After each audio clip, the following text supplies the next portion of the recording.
I mean, thanks, Ken, for coming. First of all, this is really cool that you made it here. And I just introduced myself. My name is Arthur. I'm the founder of this world. I had a big dream and vision of having, one persistent big universe, and that's how we are implementing this vision right now into the reality. And yeah, I've stumbled upon Ken's Twitter storm about UFOs, and myself, I am very interested in UFOs from many years ago, and yeah, I've just read it through and through and through, and as Chris said, it's a very deep rabbit hole. Took a lot of time to read, and yeah, so and I just said, okay, let's maybe discuss it here and see what people think about that, and what you think about it, the whole topic, because the whole topic is pretty exciting, and I wonder why more people don't talk about that in normal general life. Well, there's a huge taboo against UFOs, and just for me posting that Twitter thread was in some ways breaking that taboo. And Right. really kind of putting myself out there on the line. But I figured that as a journalist, if this is true, then why not look at it and studying it and being able to actually kind of discern what's out there. I think that's one of the hardest things in the realm of UFOs, is kind of trying to navigate a realm which has been delegitimized, and something that basically has all these disinformation, active people trying to shut it down, to discredit it, but also it's sort of such a taboo that you get made fun of if you even sort of look at it as a potentially serious issue. Yeah. Yeah. Sorry. Go on. No. What were you going to say?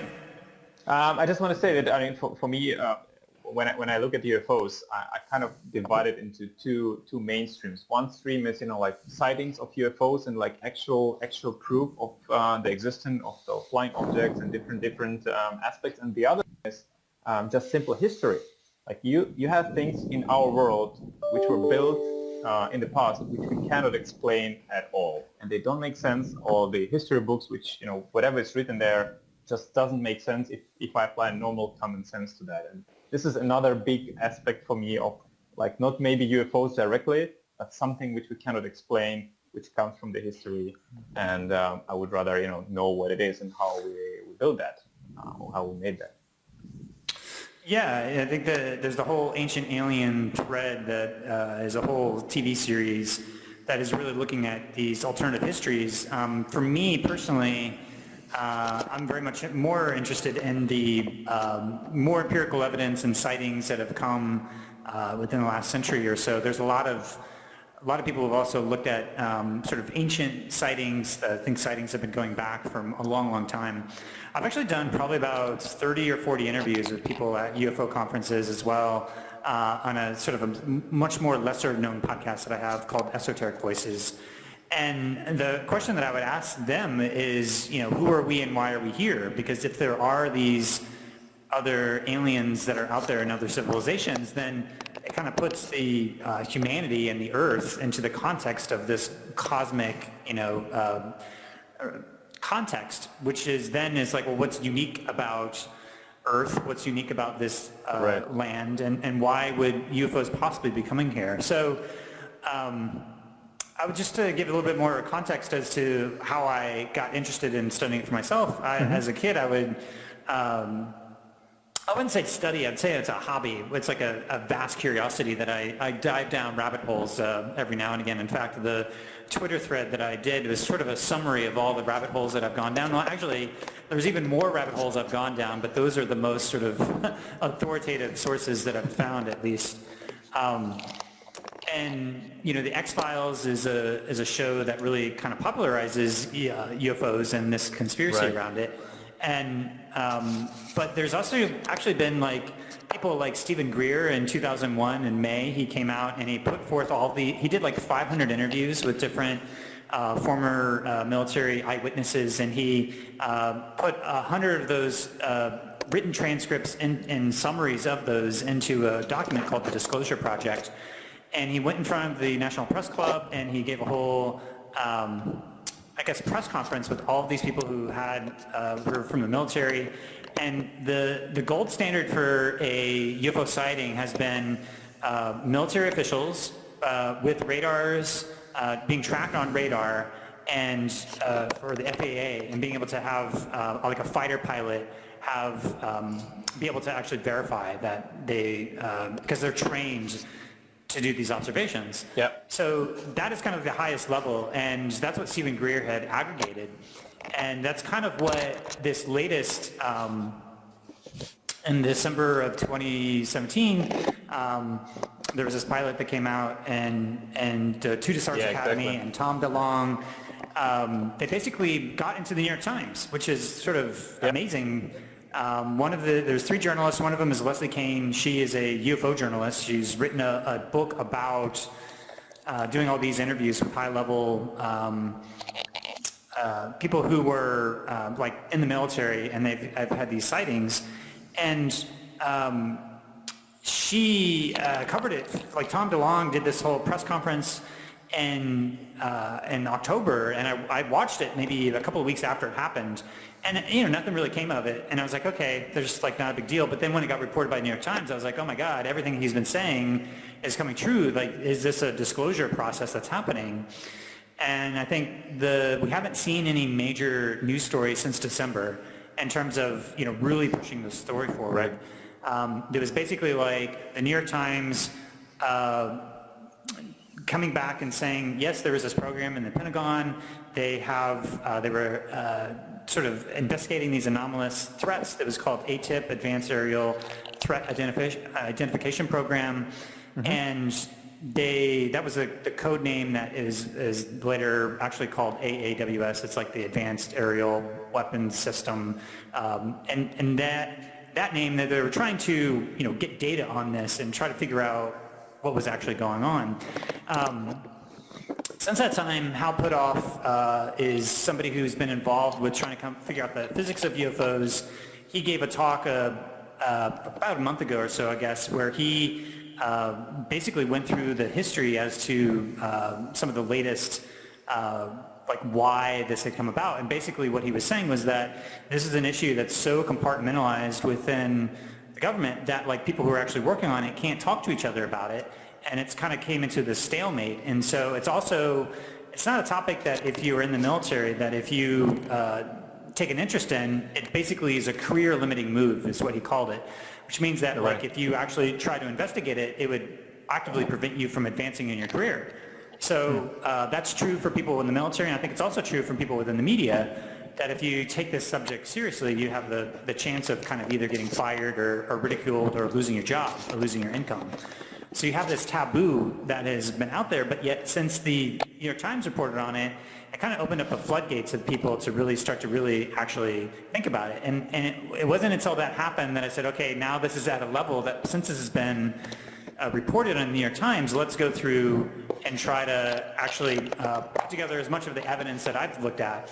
Because there's a lot of evidence that's out there. In fact, one of the panelists that was going to be here, Carrie Cassidy, she's done quite a lot of like just, oops, my hand was getting tired. There we go. She's done a lot of like interviews with eyewitnesses, and there's like a range of basically like information that you have to look at and see whether or not it's credible or not. And I'd say a lot of the eyewitnesses that she would talk to are basically a wide range of scales of whether or not they're just spinning a crazy sci-fi story or that you can actually trust them. And in terms of information that's actually pushing the story forward, it's like it's at the bottom of the totem pole. You get a lot of people who have eyewitnesses that have seen stuff, but yet when it comes to like what is legitimate, what is actually information that we know about, it's like there's very little hard evidence. I think in terms of like Roswell in 1947, that's probably the biggest UFO event that happened in terms of the biggest open sort of, like there was a UFO that presumably crashed, actually like 2 UFOs, that they actually got medals and they actually had like a couple of bodies. And there's a book called Witness to Roswell where they go through and they actually interview over 500 either direct or secondary eyewitnesses. And you read the entire book and you're like, you have to ask yourself, why would so many of these people who would have nothing to gain to put their reputations on the line be on their deathbed? And why would they be telling this consistent story of what had happened in 1947 in July? So, but it's also eyewitnesses, and there's not a lot of direct empirical evidence to be able to prove it. So you have to say, well, what are the worth of 500 people saying that this is their direct experience versus having no tangible hard proof? So Witness to Roswell is a book where really kind of like shows what the official response from the Air Force has been. But I think that there's been a shift in the culture with social media, with even I would say the Me Too campaign, where it's a similar situation where there may not be like objective proof of something that happened, but if you have enough of an experience where it happened to you and you share it, then there's something about the direct experience of things that you have no other empirical proof of is now to some extent reached a new level of ontological validity. Especially in the Me Too campaign when there's just so many people who've done that. I think UFOs are similar in the sense that there's not a lot of objective proof, and sometimes there's videos or whatnot, but you know, at this day and age, you can't trust anything you see. So, you know, unless you actually have like tangible evidence of something, then, you know, how do you know if this is really true?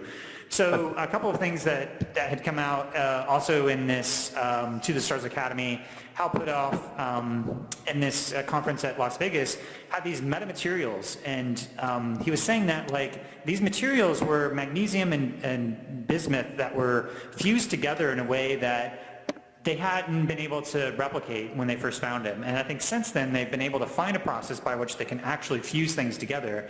They don't know what it's for exactly. They think it might be for some sort of high frequency waveguide, but they called it metamaterials. And this was the mystery alloy that was mentioned in the original New York Times article, and Hal Puthoff in this latest talk that he gave a little bit more information about what this metamaterial actually is. And apparently, Robert Bigelow is somebody who is, he's this aerospace guy who lives in Las Vegas. He's dumped like millions and millions of dollars into researching this personally. He's had this NIDS, which was at Skywalker Ranch, where he would gather all these different scientists to try to figure out this. He was the one who got the contract from the Pentagon in order to start to basically study all of the UFO information. In fact, if you look at the FAA and see how you were to report something about UFO sighting, even in the FAA documents, it says that it goes to Bigelow's Advanced Aeronautical Space Studies, BASS. So if you are a pilot, or if you see a UFO and you report it through the U.S. government, it'll go to the subcontractor of Robert Bigelow. And back in, I think, February of 2017 or so, he was on 60 Minutes, and Bigelow is somebody who has basically seen all of the evidence, and he's basically like, yeah, I believe in UFOs and aliens. And the journalist is like, are you serious? Like, you're going to put your reputation on the line and say that? And he's like, yeah, because it's like, I know what I know, and it's like, it's real. There's nothing that you can say to basically like have me not believe in them. And so he even went so far as to say that aliens are here amongst us walking around. But this okay. was... Just maybe just one question. Like if we say, all right, we assume that UFOs are real and some sightings and some crashes and all this stuff is real, and there are a lot of people who know about that, but they keep it quiet. Two questions for me personally arise immediately. One question is, who are those UFOs and what are they doing here? Why don't we see more of those? And the second question is, how it's possible that even though the government or I don't know, the military tries to keep it as secret as possible, but with the amount of people who know about that, it should have gone already public a long time ago. Now, and those two questions kind of, if I want to play devil's advocate on that topic. Okay, yeah. So both questions I've thought about a lot as well. I think for the first one, first of all, from all the different people that are out there, I think it's pretty clear that there's many different species, many different motivations. In fact, if you were to look at like as above, so below, you could probably say that if you look at humanity, it's probably likely that you're going to see a lot of the similar patterns in aliens. And Carrie Cassidy actually did this interview with Stephen Greer where they were talking about the service to self aliens versus the service to others. So basically like the aliens that are presumably out there stealing our energy in some way, trying to treat us as some sort of slaves versus people who were the aliens that were trying to help us in different ways. So I think that's kind of a debate within the UFO community. We haven't seen that they were trying to actively attack us or anything, and so I think that it's likely that there's some sort of prime directive where it's the idea that sociologically, whenever you have a technologically superior culture, whenever it mixes with something that's technologically inferior, it has the risk of completely collapsing that culture. And I think that's basically what the Brookings Institute had found was that if you look at the beginnings of the national security state in 1957, this is at the same time when Roswell had happened. And so Truman's response to this was create this whole security apparatus and to basically create a security structure that could be able to withhold this secret. So I worked within the military and I had different secret and special access programs.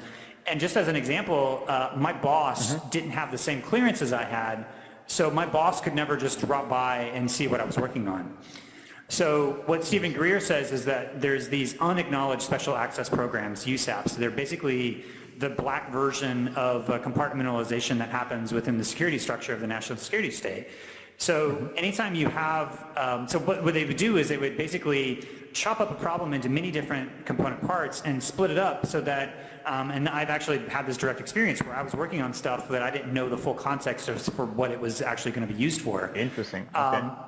So they do that, and that's what Hal Puthoff was saying was that they call it stovepiping, where there was so much compartmentalization on the topic that they really needed some cross-disciplinary insights and from outside academics. And that's why the government, with this program, they put out an announcement saying, hey, we need to get all these outside academics to come in and actually do some kind of like looking to 2050 to see what kind of advanced aerospace threats might happen. So given, let's take away some of the short-term barriers to technology and look out into 2050 and say, what are the threats that we're going to have to deal with? And that was the context of the program that was then given to BASS, where they produced like 38 different studies from different physicists. And so one of the studies they did was, what are the physics of UFOs?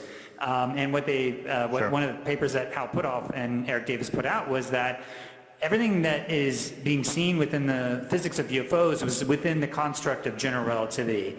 And that if you're able to engineer the metric, the space-time metric, which is essentially being able to tap into what is commonly referred to as like free energy or this Casimir effect within physics, that you'd be able to potentially warp space-time to the point where you'd be able to basically create this anti-gravity device, but you wouldn't be violating any of the laws of physics. You would just be being able to harness enough energy to be able to bend space-time.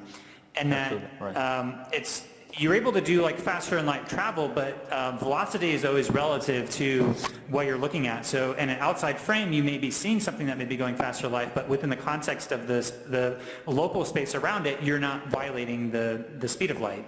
You're just, you're able to actually just kind of bend the space-time, and it sort of appears as though you would be going faster than light. So a lot of the work that they were doing was trying to figure out the underlying like theoretical physics that describes the UFO travel, which to me is pretty revelatory in terms of answering a lot of these big questions of like, well, if they're so far away, they would never be able to get here in time.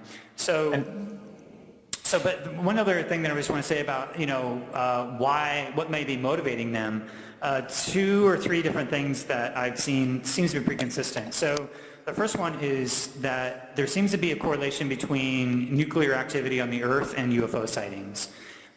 So Roswell was one of the I guess, the Air Force locations where they had nuclear weapons.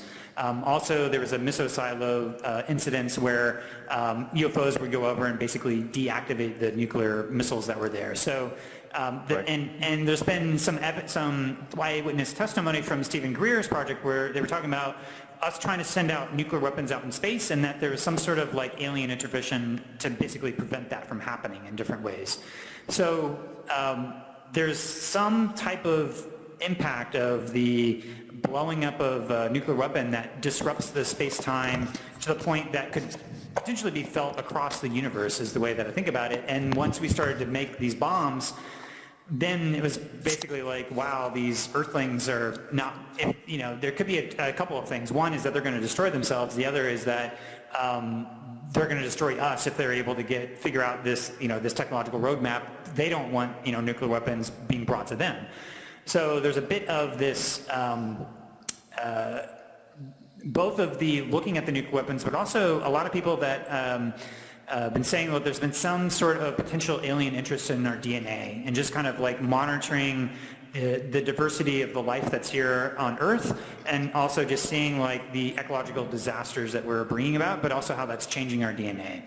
So that's kind of like, you know, some of the potential motivations, but like I said, the range of different types of aliens and their motivations is probably too large for us to really have any singular consistent story as to who they are and why they may be interested in us. Right, and that brings me to another two questions actually, which bothers me, let's say, all the time. One thing is, who might be interested on Earth to, you know, keep this secret as long as possible? And another thing is, how, if they would want to give this information out one day to us, I would guess they would do it like slowly and gradually. And in one YouTube video, one podcast, I heard that you know, they've contacted some producers who make movies, and they gave them some pieces of information, and they told them, like, you know, you are a famous person, you go and interpolate this to people. For example, I always thought, like, okay, all the sci-fi movies, one day they become reality. And if you see all the sci-fi movies, which, you know, like Star Wars and others, how they travel through space, that might be actually, we already know that can be done, and they're just, you know, bringing it to us via the movies, so that we are, you know, we are getting accommodated to this let's say, information via those movies. And another thing is, like, what about religion? Because if you say today to everyone that UFOs are real and that we are not alone in the universe, like, many people would say, like, but what about the God? You know, what about the church? What about all the other things on Earth? So should we believe it, or should we just abandon it? And I think this is a risk for the religion in general. Yeah, well, if you look at the Brookings Institute study that was done, I think it was in the 50s, but they're basically looking at, like, what is the social impact if we were to announce this to the world? And I think that... Can I get my privilege? Yes, sorry. So basically their conclusion was that, yeah, this would basically destroy society if you were to announce this. And I think there has been likely some sort of slow disclosure process that has been happening within the context of the entertainment, and especially if someone like a career like Steven Spielberg. If you look at Spielberg's career of what he's been able to do, like, it very much looks like he's been in direct collaboration with the government over the years to do this kind of slow disclosure to acclimate people to the idea. I mean, the fact that now we have like an emoji of a gray alien head, I think is to like, people are, it's just part of our pop culture now that we recognize. And it's not such I think if they were to announce it now, it wouldn't be as a shock as it would be in 1947. So if you look at that time that has passed over, there's been so much, and it's been happening in the sort of conspiracy circle, the fringe, but it's still a part of the pop culture, and to the point where just people recognize it, and it wouldn't be such a crazy idea. I mean, the fact that the New York Times published this article, it wasn't even like front page news. It was like, there's so much craziness and chaos that's happening in the world right now that it almost, like, you may not even notice that they did this, but I think that they're kind of using this chaos of the moment to put that out. So the other point is, like, why would they keep it secret? So there's a couple of reasons. One is that first of all, these, from a military perspective, these were way more advanced than anything that we have. So the primary initiative has been, let's figure out how we can have that technology, because if we had that technology, we'd be absolutely dominant in the world. And I think that's been a part of the argument, is that, hey, these things are in our airspace, and whenever we go head to head, if you look at what was happening with the Nimitz and the fighter pilot that was doing a testimony, he's somebody who's basically at a very high level of like a trainer. So he's got like so many hours logged, and so the other eyewitnesses from that account weren't as advanced as he were, and he was basically like, yeah, there's no other entity on the earth that he could identify that this would be from. So there's a couple of things that, in terms of sociologically, there's a bit of this, the way that it was told to me by one of the UFO researchers that I said is that, well, if they say that they emit this one thing, it's basically like pulling a string out of this big tapestry of lies that have been happening since 1947, where the part of the problem is that the range of what is true in the UFO community is so large. It goes from just a few sightings all the way to like alien abductions, and like, thought control, and like, like, where is that line? Once you say this is real, then all of a sudden this whole range of what is essentially like lots of disinformation, lots of sort of like, who knows how much is real. It's basically like a Pandora's box that you're opening up. Once you say one little part is real, then where do you stop? Yeah. And then there's also like the issue of constitutional violations of like, has this been constitutional, what has been happening? Because one of the things that Stephen Greer has said is that part of what has happened is that this is not a government entity that's in control of this information. It's actually like a mix of government and private institutions. So when you submit FOIA requests to, say, Northrop Grumman or Lockheed Martin or some of these defense contractors, they're not upheld to the same level of disclosure than the U.S. government is, and there's national security, even with FOIA anyway. But the point is, the way that it's been described by Stephen Greer is that even the President of the United States doesn't have clearance to be able to just go and figure out what's happening with the UFO question. It's basically at a level that's higher than him, and he doesn't have a need to know, and so. That's why a lot of people within the UFO community speculate as to that's part of the thrust as to why Eisenhower was warning about the threats of the military-industrial complex when he was leaving, was that he had seen how far the UFO question had gotten out of his control. The other issue, this is what I've sort of come to as well, is that there's a potential that engineering the space-time metric and being able to like basically get this access to this free energy. Well, imagine if you were to give everybody in the world a nuclear bomb. Like, what kind of society would that create? Right. It's like, we better not do that. So, to a certain extent, the implications of a UFO technology coming here could be the equivalent of free energy technology that would be able to give boundless ability for any individual to do anything they wanted to. We're not really at the cultural and moral level to be able to handle that. So whereas in the beginning, I would be like, yeah, we need to know the truth and just let this thing out there. Free energy would be able to solve all these problems, but yet at the same time, the potential of the energy, the technology that could be behind some of this UFO phenomena could be so dangerous as to it having so much a sociological risk as to not wanting to even acknowledge that it exists. So. Right. Technology can be used for great things and can be used for horrible things. So I think to me, that's sort of my own sense of that. If this sort of a magical free energy technology exists, there's so many social implications of it, and there's also a lot of military implications of it as well. Right. So that is basically right. Yeah. I'd just like to give everyone a quick update. I spoke with Alfred in the square, and he was unable to join us for technical reasons. Sends his apologies.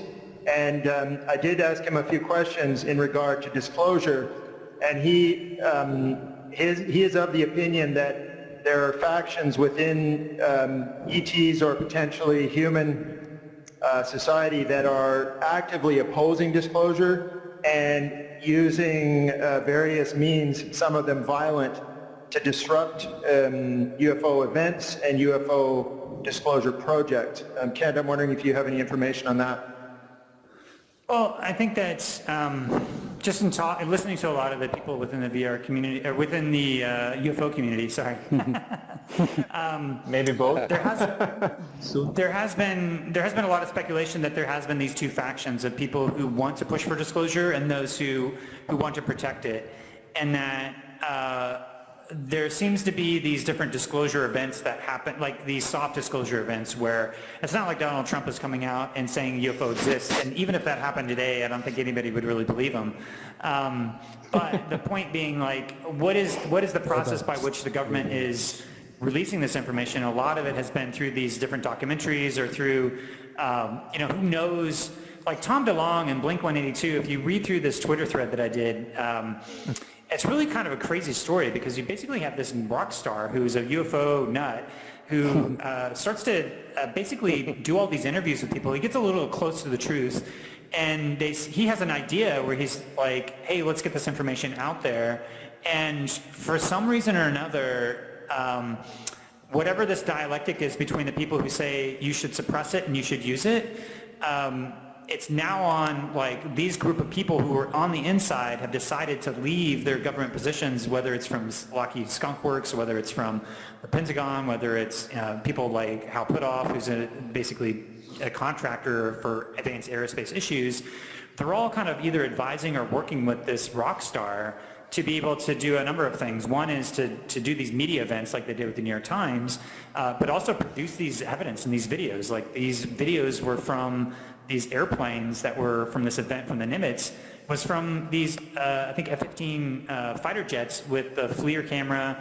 They had all this footage. They had these eyewitness testimonies. Yep. They had all this data that they handed over to the New York Times, that somehow they were able, from Luis Elizondo, was able to get this data.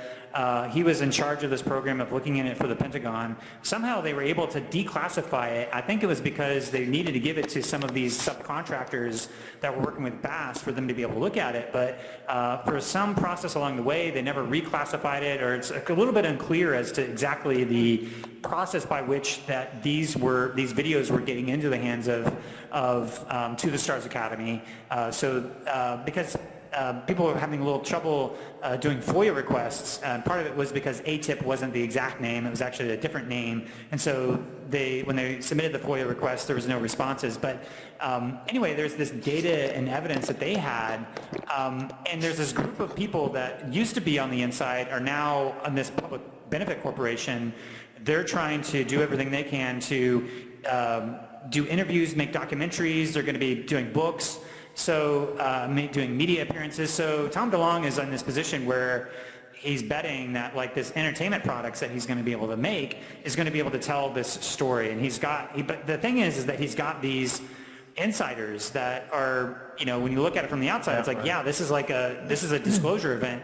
And people like Grant Cameron has basically looked at this and saw it coming and predicted that this was going to happen. And you have other UFO organizations that were giving Tom DeLonge like an achievement award for his work because they saw that what he was doing was legitimate. So you have these people who are skeptical of Tom DeLonge, and like, is he doing it for money?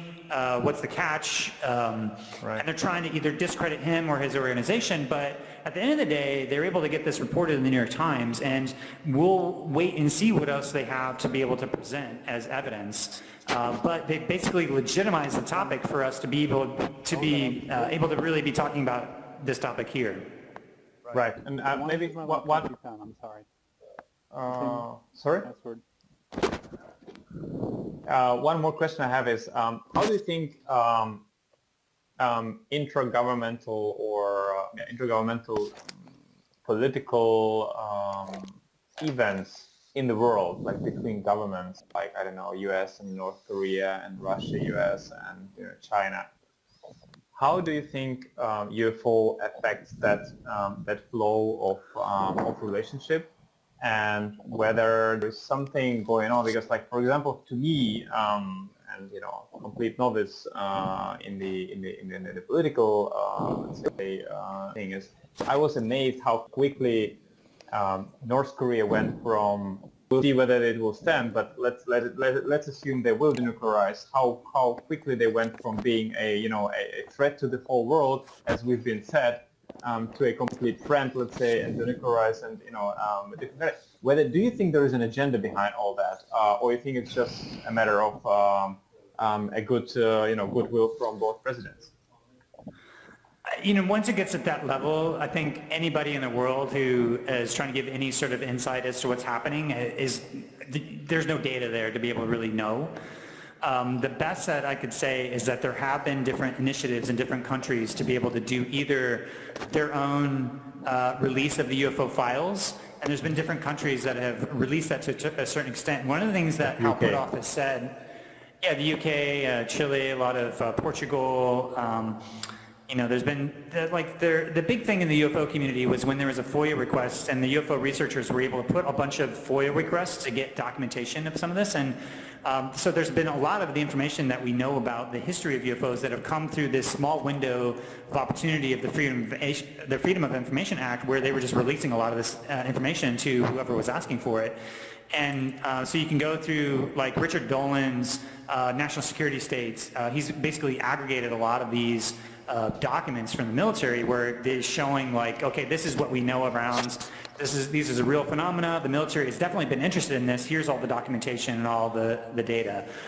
When it comes to like international relations, the best I can think of is that there's likely like a bit of a moment where collectively within the governments are a little bit of like looking at each other saying, is this yours, is this yours? And they're basically like, no, it's not ours. And so it's like, I think it's like they're kind of like, there's enough of a recognition globally that this is a real phenomena, and that there's a little bit of like contextually within the each nation, there's different agreements from different countries, like sharing information between United States and UK.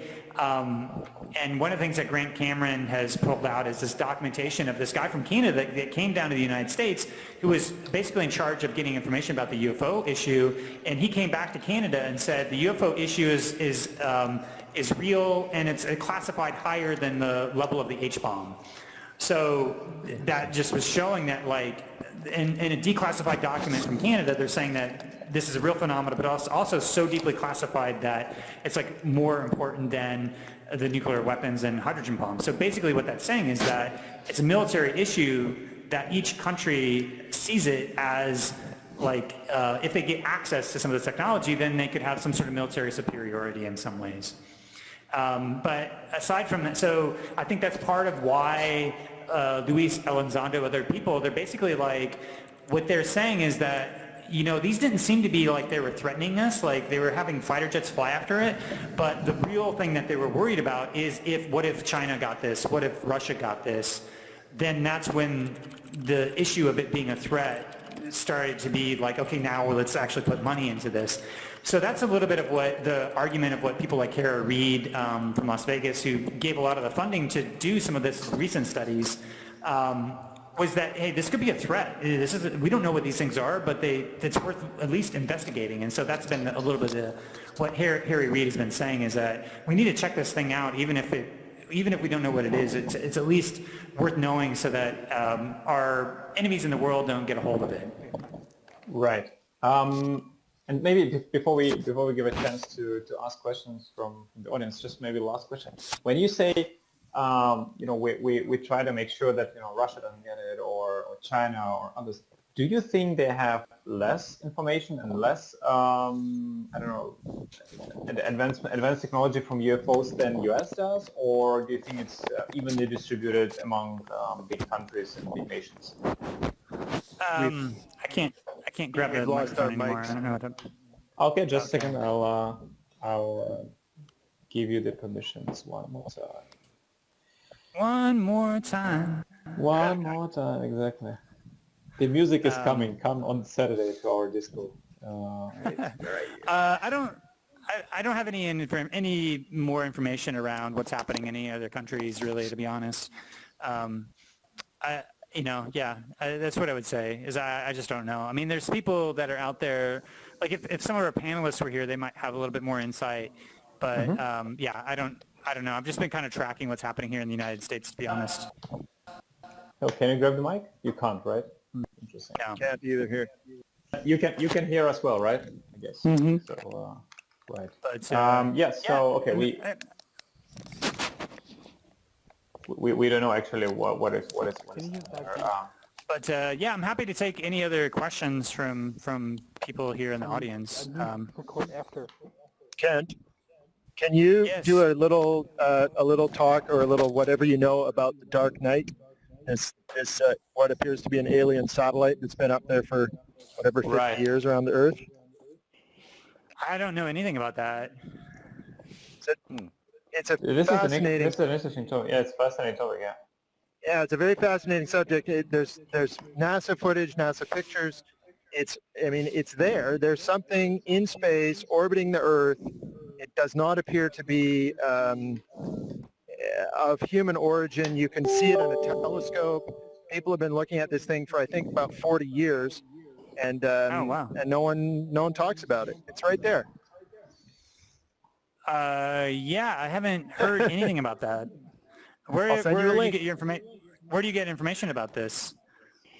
The rabbit hole starts in YouTube as per normal. I'll send you a link. Well, I would say, I think there's, it's just a comment. What I would say is that there's a whole range of legitimate information that has different level of credibility. And I've gone through a number of different rabbit holes of YouTube, and I tend to, the fact that this got reported in the New York Times took it from what was usually this kind of disregarded conspiracy realm into like the public discourse in a way.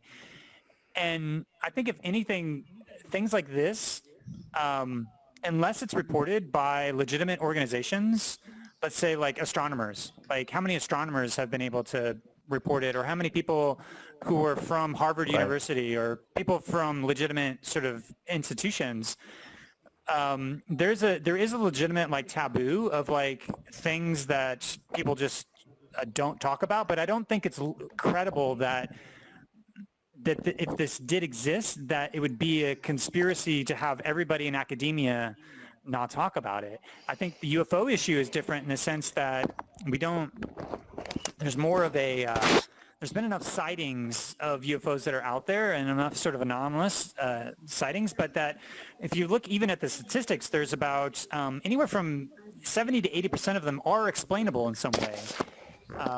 Venus, I was at a UFO conference and I saw Venus out and I thought it was a UFO, and then I realized it was Venus and I was like, oh, I kind of fell for the whole like Venus is a UFO thing where I've never seen Venus that big, and it was at a UFO conference, so I was like, oh my God, it's happening. But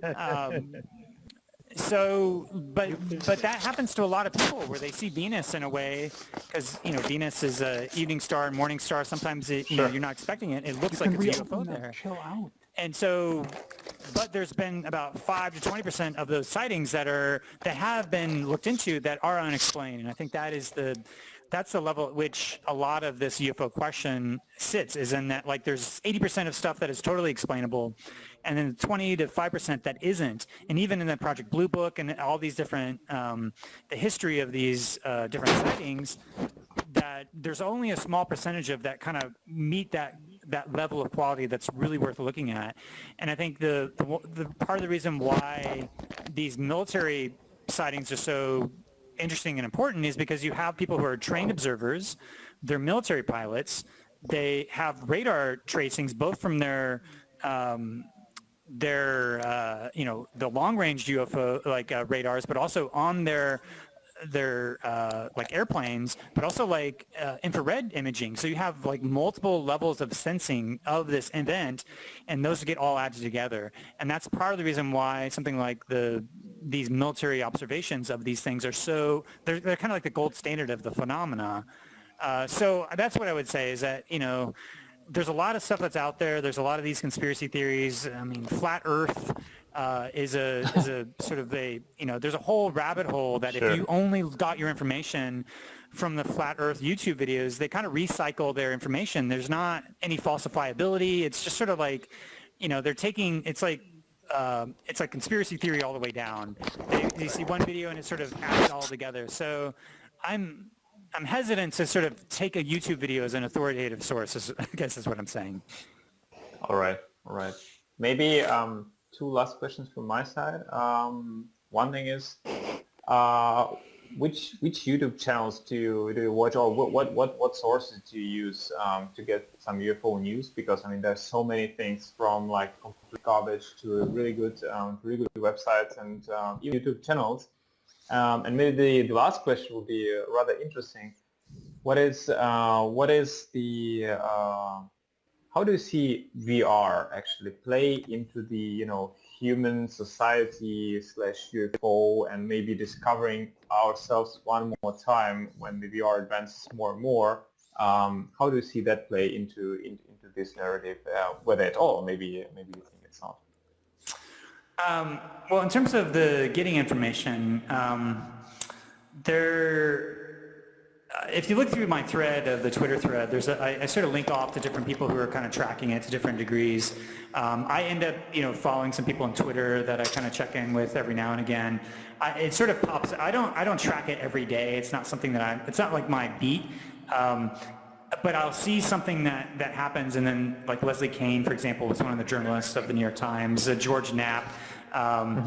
Grant Cameron for a while was doing a lot of like recaps of the news, but then he sort of did a lot of these. He's been publishing a lot of interviews, and it's been like a little bit lower signal to noise ratio. So I think George Knapp is probably like one of the biggest authoritative voices on it. He's a guy who's like a local news reporter for Las Vegas, but he's also written some books. He also co-hosts Coast to Coast for every now and again. I also keep a track of what To the Stars Academy is doing, because they actually have a lot of people who were, direct eyewitnesses, and just to see like what information is coming out of there. Stephen Bassett's Paradigm Research Group. Stephen Greer is somebody that I look at as well. But it seems to be that one of the things that Grant Cameron said is that there's these people that get indoctrinated into being able to have information presented to them, and they all seem to have a central character flaw, and that central character flaw is that they really kind of have a big ego, and they can be very arrogant. So it's sort of like the delivery mechanism by which this information is getting out there are by these fundamentally flawed, ego-driven, arrogant people that people listen to them and they're like, what is this guy's deal? Stephen Greer especially, I think, is somebody who he just has this sort of air of like, well, I've got all this access to this privileged information, and I think that you kind of have to have that in order to be doing this type of stuff. So anyway, there's this kind of dynamic that's there. So that's in terms of the information research. What was your second question? The second question was how do you think VR plays into us discovering ourselves in the UFOs and stuff like that? So VR, I think at Sundance this year, there's actually a VR project. It was about the Benny and Barney Hill, Barbara Hill, where it was basically like is one of the first alien abduction stories, and so they kind of recreated the abduction experience, but did a very symbolic representation of it. It wasn't like literal, like you're in the alien spaceship. But I think that the thing that I find interesting is that people have had a broad range of different experiences. And this gets into the realm where how much are you going to believe? Are you going to believe that there's an anomalous phenomena and that it's sort of explainable by mundane events and it's not extraterrestrial? Like the extraterrestrial hypothesis is too big. I think most people that are in here are probably credulous enough to be open-minded to the possibility that the physics of extraterrestrials are advanced enough for them to violate our understanding of how it would be impossible for them to visit here. Right. And so maybe it is an extraterrestrial phenomena, but there's this whole range of like alien abductions and cattle mutilations. There's a big wide range of things that even within the UFO community starts to get into this range of like people draw a line as to what they're going to believe or not.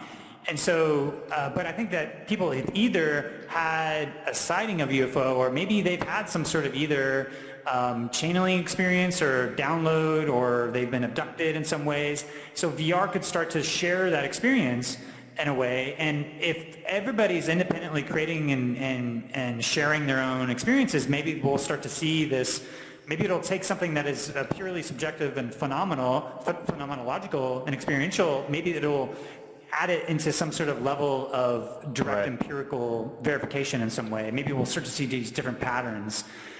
So I don't know. I think one of the things that also comes up is that Carl Jung has talked about UFOs in terms of maybe it's some sort of like projection of our psyches of, it's not like a literal event, but it's more of a perceptual or kind of unconscious projection of our psyches in some different ways. And so, you know, I maintain the possibility that it's not an actual empirical phenomenon. It could be some sort of perceptual or thing that's happening within an individual where I know I had the experience of watching a lot of UFO sighting videos, and then I had what was essentially like a sighting driving through Portland. I saw these 3 triangle orbs that were floating up in space.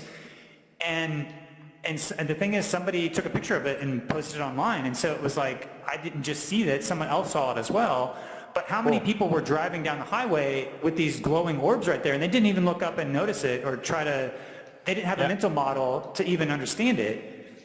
Did I see it because I had a mental model that I was looking for the possibility of a UFO flying over? And maybe if people don't have the primary, you know, the category schema in their mind to be able to see it, they don't look up and they don't notice that there is this kind of anomalous, like floating orbs in a triangle shape happening right above them. So I think that there could be elements of that as well, is that if there's these experiences in VR, maybe we'll be training our brains to be able to know what to look for, and maybe we'll start to perceive things in a way that we weren't seeing before. All right. Yeah, cool. I actually agree a lot. Audience with questions? that. Maybe. Yeah. More questions from the audience. I got a question. Yeah. So I'm not sure. Have you seen that movie Alien Covenant, where like there were the alien beings? They came to a planet and they tried to biologically engineer the human race. Do you kind of find that somewhat of a relevance to UFOs? Well, there is this kind of falls more into like the ancient alien hypothesis as to what degree have aliens potentially engineered our DNA, and there is a more of a mainstream theory within biology, which is that asteroids came down and had some sort of DNA that mixed with DNA that was here on Earth, and so there is like sort of mainstream theories that, you know, part of the DNA that's here on Earth is like, you know, from beyond the terrestrial Earth. I think it's one of the ancient alien theories that a lot of people that are within the UFO community, they do believe that there has been some degree of direct intervention of genetic engineering onto the human body.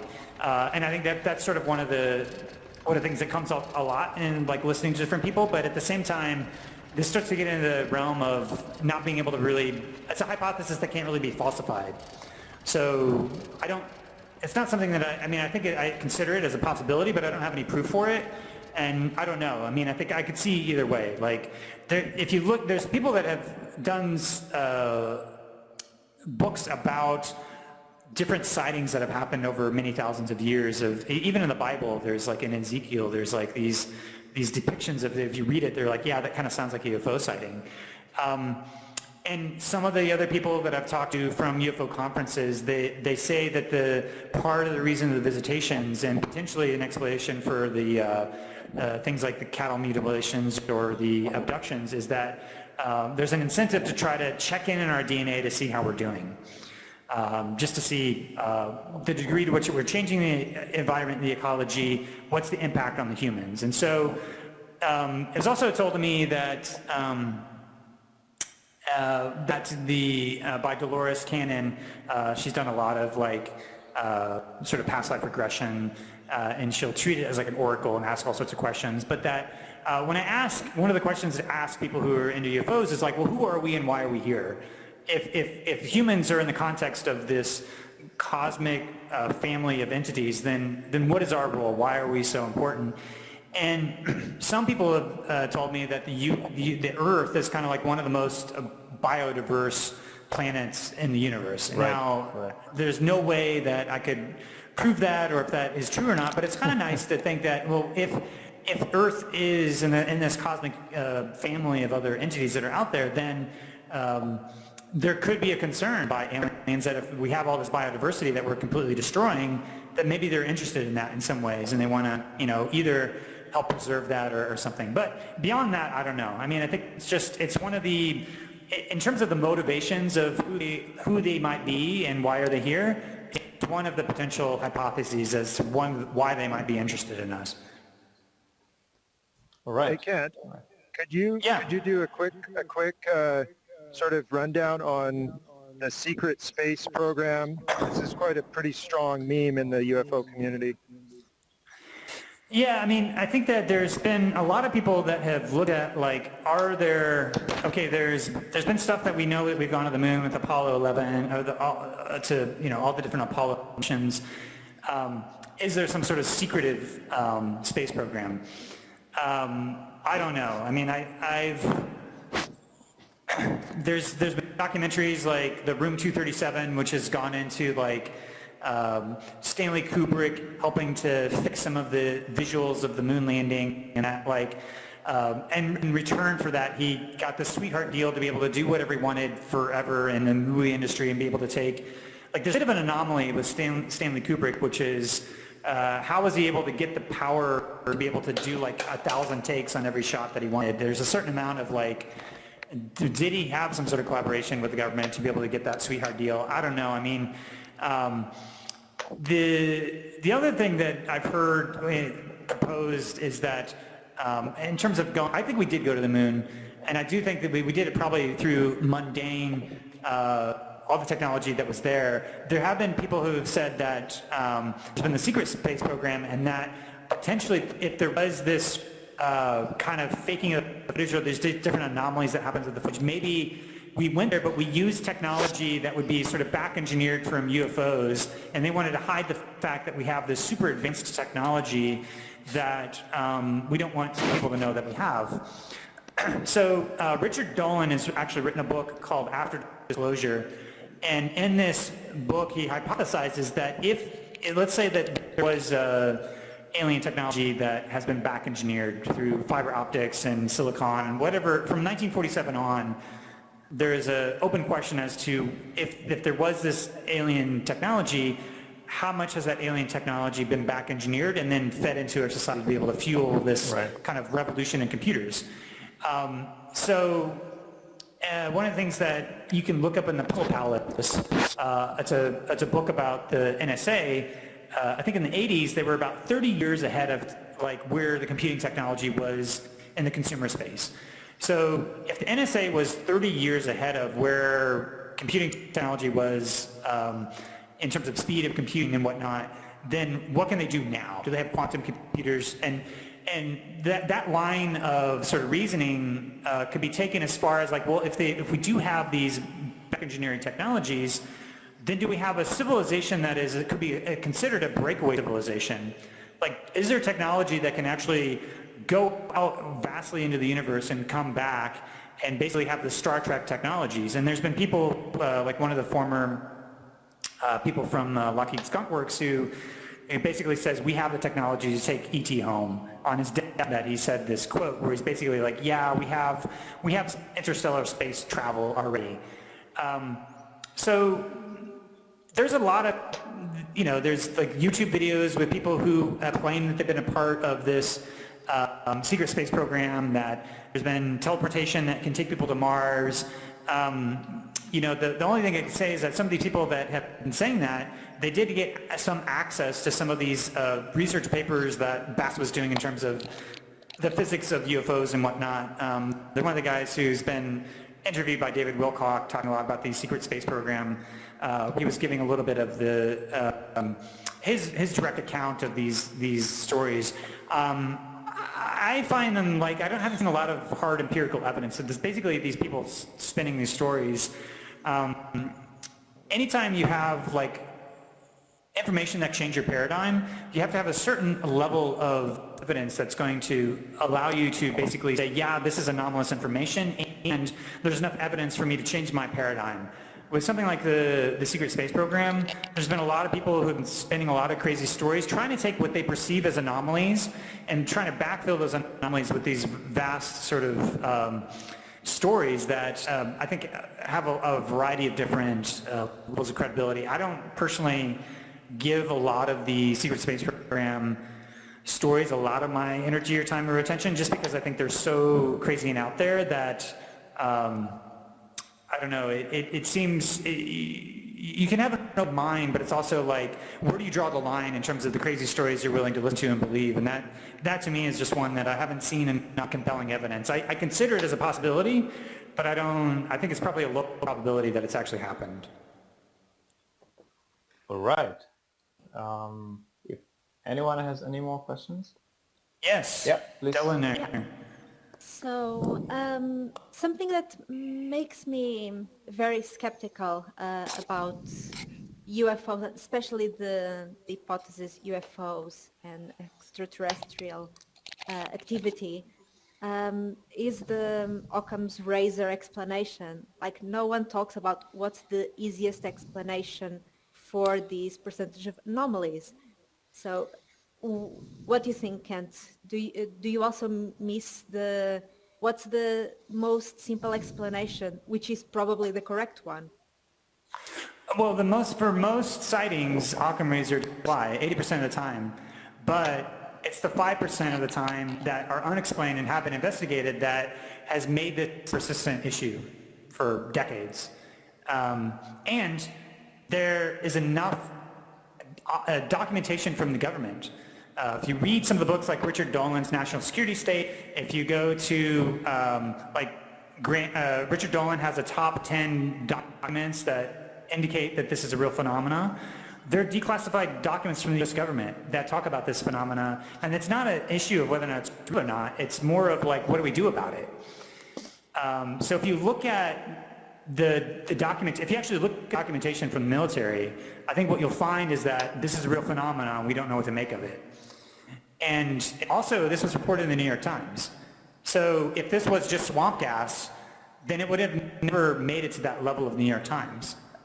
And I think that's the thing that, yeah, sure, maybe there was some UFO, maybe they slipped through the cracks and got one past the newspaper of record, but I think it's the Occam's razor in that case is that it's likely something is likely enough of a phenomena for it to have the government as a paper trail as well. If you go through my Twitter thread, there's a bit of like the open call for this advanced aerospace. The Bigelow aeronautical seem to have gotten the contract. They produced these different documents that some of them have been released. There's some of these like physics documents that are out there. They're basically like, why would they be, I mean, they say right there, this is like sci-fi Star Trek stuff, and these are being published in these different academic journals.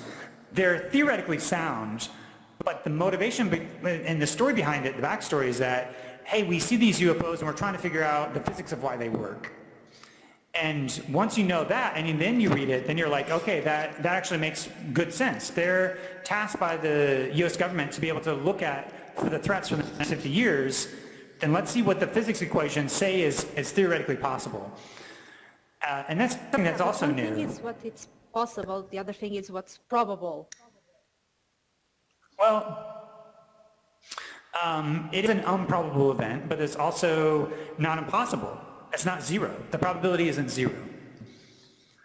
And I think if you look at these, so what is the probability that you would get 500 military eyewitnesses talking about a story that didn't happen? What is the probability that you would get, again with Stephen Greer, 500 people going on the record and risking their career in something that would be devastating for their career? Right. Why do they have the conviction to be able to say that this happened to them or that they had witnessed this?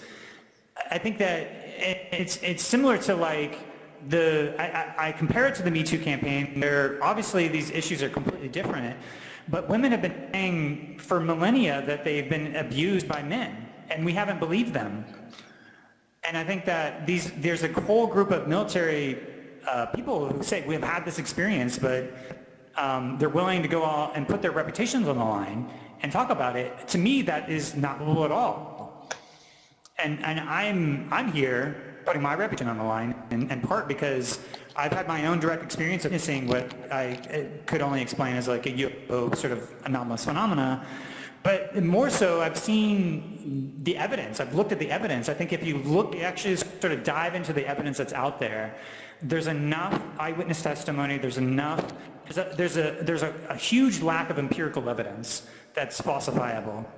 As soon as they were to, and this is what the Bigelow aeronautical space, their studies, they are claiming that they have meta materials that are from exotic aircraft that have been crashed that are not of this world.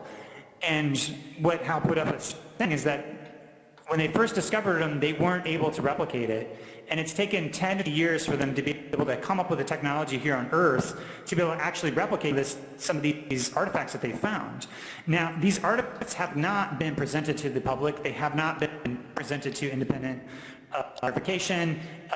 These are just claims that they're saying that, they've come across these things and evaluated them. And the fact that they haven't presented them out it makes it less probable that they're actually telling the truth. But I think taking the whole, the FOIA documents, the Freedom of Information Act, why would there be documentation within the U.S. government?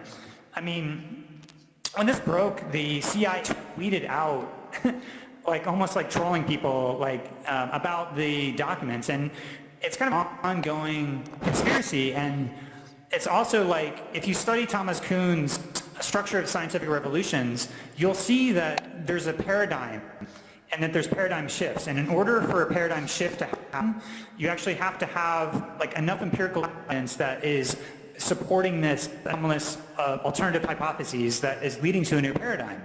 Until you have enough of a gathering of that empirical evidence, you're not going to have a shift in the paradigm.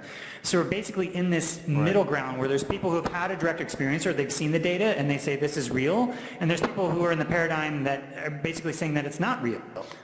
So, and you have this taboo, this cultural taboo, which is nobody in the media wants to talk about it, nobody in academia wants to talk about it, and nobody that is in the military actually really wants to talk about it.